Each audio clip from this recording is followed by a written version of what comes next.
नमस्कार, मैं हूं श्वेता आपके साथ और आप देख रहे हैं ओंकार न्यूज झारखंड। शुरू करते हैं आज की बुलेटिन देश की बड़ी खबरों के साथ।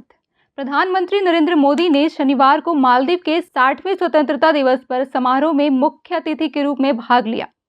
इस अवसर पर भारत और मालदीव के बीच राजनयिक संबंधों के 60 वर्ष पूरे होने का भी जश्न मनाया गया।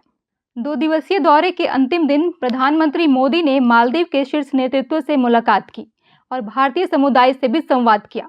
इसके बाद वह शाम 6:15 में स्वदेश के लिए रवाना हो गए। गौरतलब है कि ब्रिटिश शासन से 26 जुलाई 1965 को मालदीव को स्वतंत्रता मिली थी और भारत पहला देश था जिसने मालदीव से राजनयिक संबंध स्थापित किए थे। अपने दौरे के पहले दिन प्रधानमंत्री मोदी ने मालदीव को 4,850 करोड़ रुपए यानी 565 मिलियन अमेरिकी डॉलर की ऋण सहायता देने की घोषणा की। उन्होंने भारत और मालदीव के रिश्तों को इतिहास से भी पुराने और सागर जितने गहरे बताया। आज दिन भर प्रधानमंत्री का कार्यक्रम काफी व्यस्त रहा। सुबह 10:45 से उन्होंने मालदीव के मुख्य नेताओं से भेंट की और दोपहर बाद भारतीय समुदाय और ITEC के पूर्व छात्रों से खास बातचीत की। मालदीव सरकार ने प्रधानमंत्री मोदी की उपस्थिति को विशेष सम्मान बताया और दोनों देशों के संबंधों को आगे और मजबूत करने की प्रतिबद्धता जताई।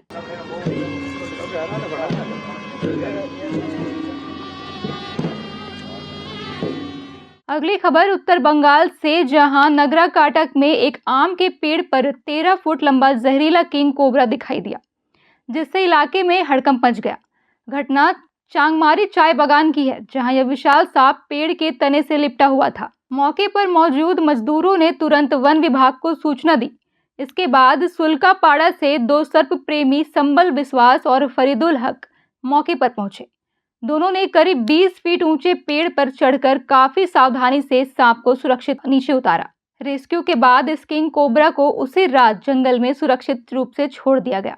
स्थानीय लोगों ने दोनों सर्प प्रेमियों के साहस और समझदारी की काफी सराहना की। किंग कोबरा साप, যেটা বাংলাতে শঙ্খচূড় বলি আমরা, ওই সাপটি প্রায় 15 ফিট উঁচু একটা গাছের মগডালে উঠে আছে। তো আমরা যাই এবং সেখান থেকেই সেই সাপটিকে নিচে নামানোর পরে আমরা সঠিকভাবে সেটাকে রেস্কিউ করি, উদ্ধার করে আমরা তারপর সেটাকে নিয়ে যাই গরুমারা অভয়ারণ্যে এবং নিয়ে গিয়ে সেটাকে রিলিজ করি। ছাড়িয়ে দিয়েছেন ওখানে? সেটাকে কত ঘন্টা লাগছে রেস্কিউ করার জন্য? বেশি কোনো একটা সময় লাগেনি, আমরা খুব দ্রুতই সেটাকে রেস্কিউ করে ফেলছি। এবং তার মাধ্যমে আরেকটা কথা বলতে চাই, সেটা হচ্ছে এই সংলগ্ন এলাকায় যারা আছেন সাপ সম্বন্ধে একটা সচেতনা একটা বিশেষ একটা প্রয়োজন। যেরকম ধরেন সাপ দেখলে পরে সবাই একটা আতঙ্কিত হয়ে যায় এবং কিং কোবরা যে নামটা যে আছে, এই নামটা সবাই শুনে কিন্তু একটা আতঙ্কিত বোধ মনে হয়, কিন্তু এটা আতঙ্কিত হওয়ার কোনো ব্যাপার নেই। কারণ কিং কোবরা সাপ একটা খুব বড় সাইজের সাপ হয়, এটা সহজেই নজরে চলে আসে এবং এই সাপ সচরাচর কিন্তু খুব কম মানুষকে কামড় দেয়। কারণ একমাত্র যদি একদম কাছাকাছি না চলে আসে তার আগে কিন্তু সে কোনো রকমভাবে আক্রমণ করে না বা তেড়ে আসে, ভয় দেখাচ্ছে, কিন্তু কামড় দেয় না। केंद्रीय मंत्री शिवराज सिंह चौहान ने शनिवार को कांग्रेस सांसद राहुल गांधी पर तीखा हमला बोला। उन्होंने कहा कि राहुल गांधी लगातार अलग अलग मुद्दों पर माफी मांगते रहे हैं, लेकिन जमीनी स्तर पर उनका या उनकी पार्टी का कोई ठोस योगदान नजर नहीं आता, खासकर OBC वर्ग के कल्याण को लेकर। पहले उन्होंने आपातकाल के लिए माफी मांगी, फिर 1984 के सिख दंगों के लिए, बाद में उन्होंने OBC वर्ग से भी माफी मांगी। लेकिन सवाल यह है कि उन्होंने और उनकी पार्टी ने OBC के लिए वास्तव में किया क्या है। पहले उन्होंने आपातकाल के लिए माफी मांगी, फिर उन्होंने सिख दंगों के लिए माफी मांगी, फिर उन्होंने OBC से माफी मांगी। OBC के लिए किया क्या कांग्रेस ने? कांग्रेस बताए कि मंडल आयोग की रिपोर्ट को ठंडे बस्ते में किसने डाला था? OBC के कल्याण के हर संभव कदम को कुचलने का काम कांग्रेस ने किया और बाद में माफी मांगते हैं। राफेल के एक मामले में भी माफी मांगी और अभी जो राहुल गांधी कर रहे हैं उसके लिए 10 साल बाद फिर माफी मांगेंगे। अगली खबर गुजरात से, जहां गुजरात के प्रसिद्ध हिल स्टेशन सापुतारा में मानसून महोत्सव की शुरुआत हो चुकी है। बड़ी संख्या में पर्यटक यहां के सुहावने मौसम और सांस्कृतिक कार्यक्रमों का आनंद लेने पहुंचे हैं। असम से आए एक कलाकार ने कहा, यहाँ का मौसम बेहद खुशनुमा है। हमने आते ही अद्भुत प्रकृति दृश्य देखे और हमारा कार्यक्रम भी यही है। राज्य पर्यटन मंत्री मुल्लू भाई बेरा ने बताया कि हर साल आयोजित होने वाले इस महोत्सव का उद्घाटन आज पूरे उत्साह के साथ हुआ है। इस बार 13 राज्यों के कलाकार सांस्कृतिक प्रस्तुतियां देंगे। त्योहार पारंपरिक और भव्य रूप से मनाया जा रहा है। यहाँ का मौसम बहुत अच्छा है। यहाँ जो सपुतारा का जो मानसून फेस्टिवल में हम लोग आए हैं, यहाँ का जो मानसून बहुत खूबसूरत है। अच्छा लगा यहाँ पे आके। वही आज हम लोग का प्रोग्राम है। यहाँ का जब हम लोग आए थे, यहाँ का नज़ारा भी बहुत खूबसूरत है। हर साल जो मानसून फेस्टिवल का आयोजन होता है, उस मानसून फेस्टिवल का आज शुभारंभ हुआ है। अच्छी तरह से सांस्कृतिक कार्यक्रम में 13 राज्यों का जो कलाकार है वो उनकी यह प्रस्तुति करेंगे और धाम-धूम से ये कार्यक्रम की आज शुरुआत हुई है। आज से लेकर 17 अगस्त तक ये कार्यक्रम 21 दिन का एक लंबा कार्यक्रम, ये फेस्टिवल में सब जो पर्यटकों है वो बड़ी संख्या में देश विदेश से यहाँ आते हैं और यहाँ का डांग का जो कुदरती सौंदर्य है उनको माणने के लिए ये मानसून फेस्टिवल बहुत अच्छी तरह से आज शुभारंभ हुआ है। अब खबर बिहार से। बिहार विधानसभा चुनाव से पहले मुख्यमंत्री नीतीश कुमार ने एक के बाद एक ताबड़तोड़ फैसले लेते हुए विपक्ष को घेरने की रणनीति तेज कर दी है। इसी क्रम में शनिवार को उन्होंने राज्य के पत्रकारों को बड़ी सौगात देते हुए बिहार पत्रकार सम्मान पेंशन योजना के तहत मिलने वाली पेंशन राशि में उल्लेखनीय बढ़ोतरी की घोषणा की है। मुख्यमंत्री ने घोषणा की है कि अब सेवानिवृत्त पत्रकारों को मिलने वाली मासिक पेंशन 6,000 की जगह 15,000 प्रति माह दी जाएगी। इसके साथ ही उन्होंने यह भी निर्देश दिया है कि जिन पत्रकारों की मृत्यु हो चुकी है उनके आश्रित पति या पत्नी को अब 3,000 की जगह 10,000 प्रति माह पारिवारिक पेंशन दी जाएगी। बिहार के पत्रकारों के लिए पेंशन सम्मान योजना को लेकर राजनीतिक बयानबाजी तेज हो गई है। आरजेडी प्रवक्ता मृत्युंजय तिवारी ने शनिवार को कहा कि वर्तमान सरकार चुनाव के समय तेजस्वी यादव द्वारा लिए गए फैसलों का ही पालन कर रही है। उन्होंने कहा, तेजस्वी यादव ने पहले ही पत्रकारों की पेंशन राशि बढ़ाने का वादा किया था। अब मुख्यमंत्री नीतीश कुमार ने इसी घोषणा को लागू किया है। ये बात तो लगातार बिहार सरकार चुनाव के समय जो निर्णय ले रही है सब तेजस्वी जी को ही फॉलो कर रही है। तेजस्वी जी ने ही पहले कहा था कि पत्रकार का हम पेंशन की राशि बढ़ाएंगे। अब आज आदरणीय नीतीश कुमार जी ने घोषणा की है, तो ये सरकार जा रही है तो हर जगह प्रलोभन दे रही है। पत्रकार भाइयों को भी पता है कि ये सरकार जाने वाली है। तेजस्वी जी इससे ज़्यादा पेंशन देंगे। तेजस्वी जी पत्रकारों की चिंता करते हैं। आदरणीय नीतीश कुमार जी तो अब 20 वर्षों में कुछ किया नहीं, अब कर रहे हैं हर चीज़ को, तो तेजस्वी जी का ही फॉलो कर रहे हैं। बिहार में इन दिनों मौसम ने करवट ले ली है। कई जिलों में तेज हवाओं के साथ भारी बारिश हो रही है। इस बदले मौसम से जहां लोगों को उमस और गर्मी से राहत मिली है, वहीं प्रशासन और मौसम विभाग ने लोगों से सतर्क रहने की अपील की है। मौसम विभाग के अनुसार अगले 3 से 4 दिनों तक राज्य में आंधी पानी का दौर जारी रहेगा। इस दौरान कई इलाकों में तेज हवाएं, बिजली गिरने और भारी बारिश की संभावनाएं जताई जा रही हैं।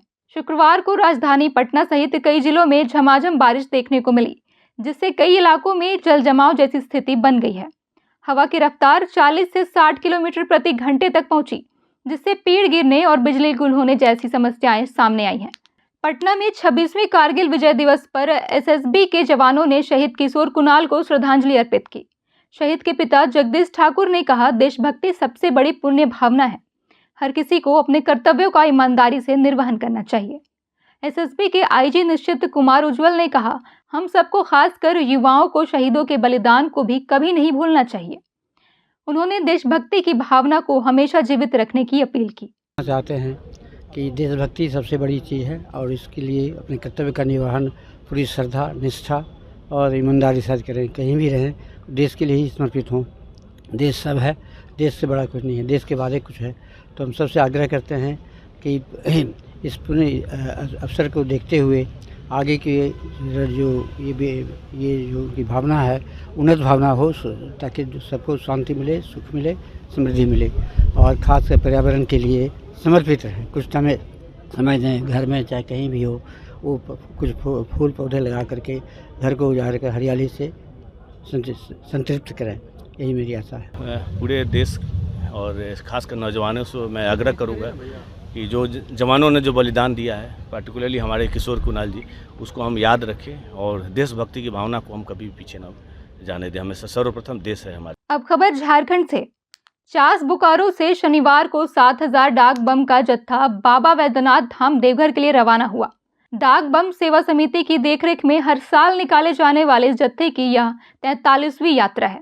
जत्था जोधाडीह मोड़ हनुमान मंदिर से निकला, जिसे सांसद दुल्लू महतो और प्रशासनिक अधिकारियों ने रवाना किया। शोभा यात्रा में कानपुर, बनारस और बंगाल के कलाकारों ने झांकियां पेश की। 27 जुलाई को सभी डाक बम सुल्तानगंज में सामूहिक गंगा आरती में भाग लेंगे और 28 जुलाई को जल भरकर देवघर के लिए रवाना होंगे।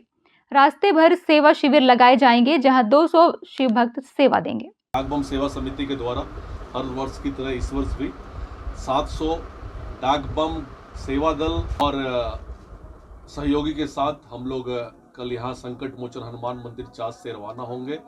यह शोभा यात्रा वहाँ से निकलकर राम मंदिर तक जाएगा। राम मंदिर के बाद सभी लोग बस से और छोटी गाड़ियों से सुल्तानगंज के लिए रवाना होंगे।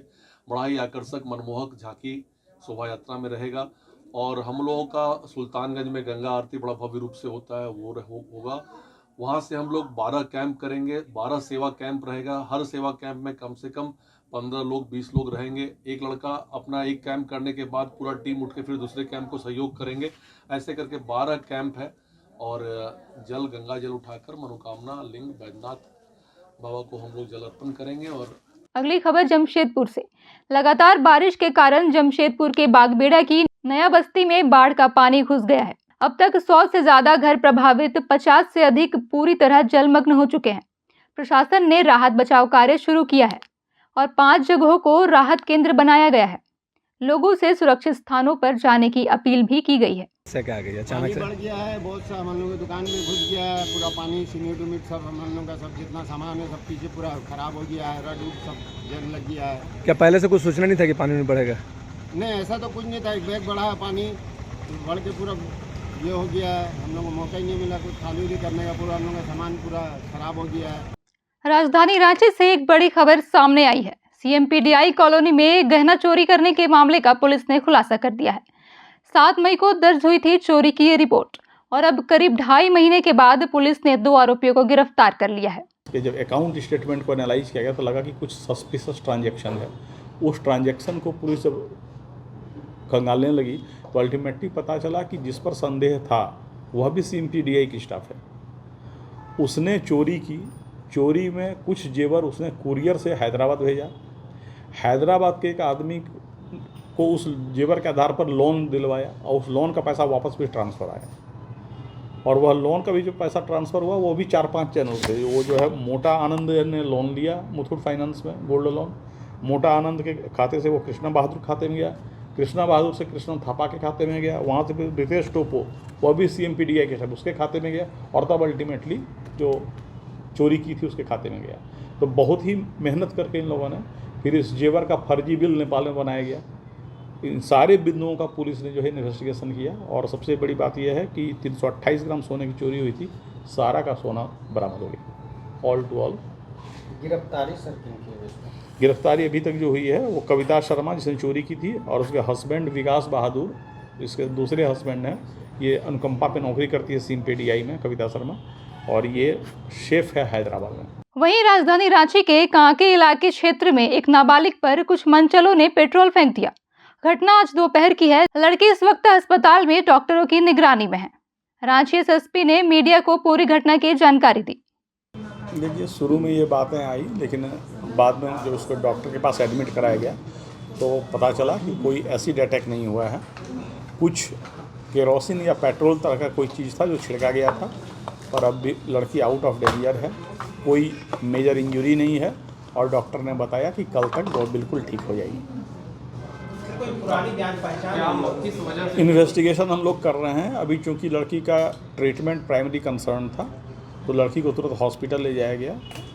पर जब हम लोग बहुत रिलीव्ड हैं कि लड़की आउट ऑफ डेंजर है और उसका कोई ऐसा लॉस ऑफ विजन भी नहीं है।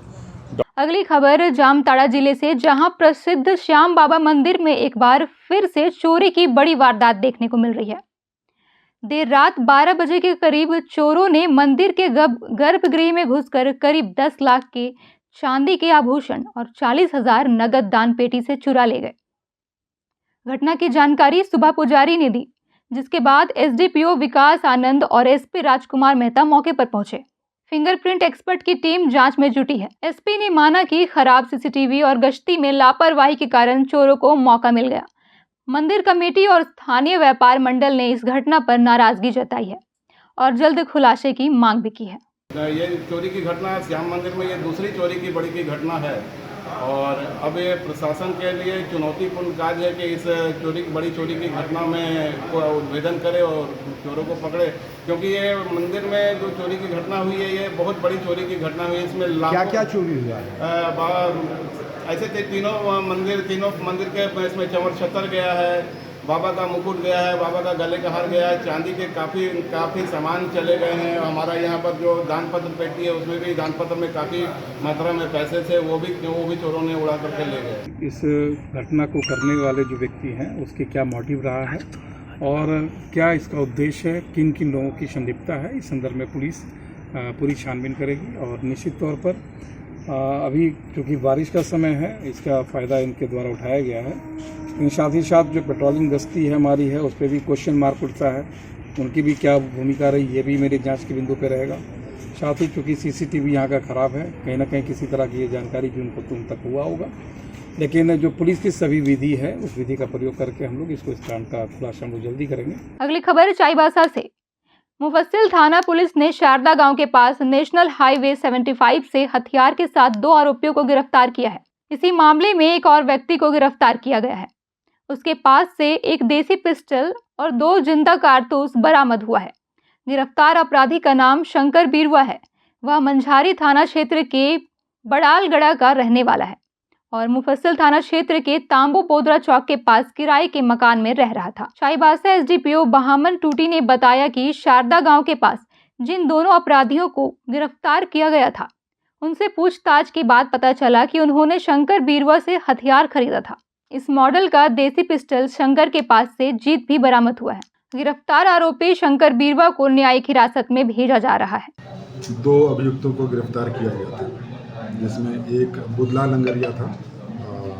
उसके द्वारा बताया गया था गिरफ्तारी के क्रम में कि उसके द्वारा पिस्टल शंकर बिरवा जो बोदरा चौक तांबो का रहने वाला है उसके पास से लाया गया था। इसी के सत्यापन के लिए पुलिस अधीक्षक महोदय द्वारा निर्देश प्राप्त हुआ था, जिसके आलोक में मुफस्सिल थाना की पुलिस टीम वहाँ जाकर के उनके घर पर पहुँच करके इसके सत्यापन की और सत्यापन के क्रम में उसके द्वारा पहले तो डिनाई किया गया, लेकिन उसका जब घर का तलाशी लिया गया तो उसके पास से एक बैग में रखा एक देसी पिस्टल और 2 जिंदा गोली बरामद किया गया और इस संबंध में मुफस्सिल थाना कांड संख्या 124-25 दिनांक 25/7/25 जो आर्म्स एक्ट से संबंधित है दर्ज किया गया। अगली खबर गिरिडीह से, जहां नाइजर में 3 महीने पहले अगवा किए गए गिरिडीह के 5 मजदूरों का अब तक कोई सुराग नहीं मिला है।